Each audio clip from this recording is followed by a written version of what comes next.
Well, mga kaibigan, welcome back mga kapatid. Trending na trending mga kaibigan.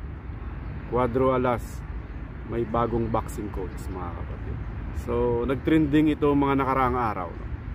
Ayon sa mga vlogger ni Cuadro Alas at saka yung iba mga saw-saw vlogger lang din, na si Doc J daw ng Omega Boxing Gym ang bagong coach ni Cuadro Alas.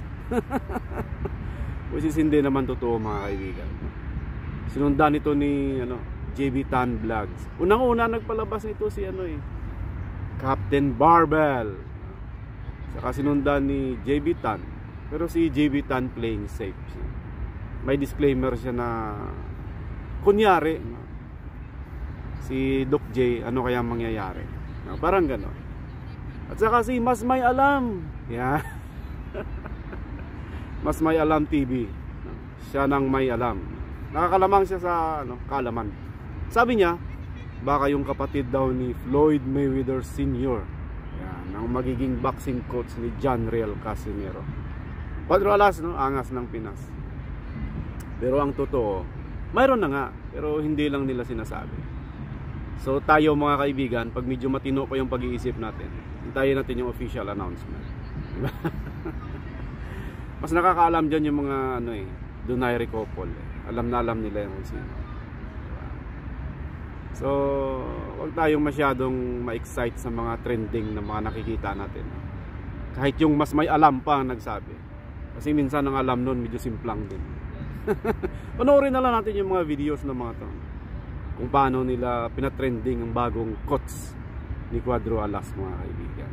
Marami ng mga natuturuan itong mga boxer, si Doc J mga kabakal, kaya sobra talaga yung magiging epekto ni Doc J kapag nakuha pa at yun nga, nagsimula nang mag-training dito nga kay Casimero mga kabakal. Kung nakita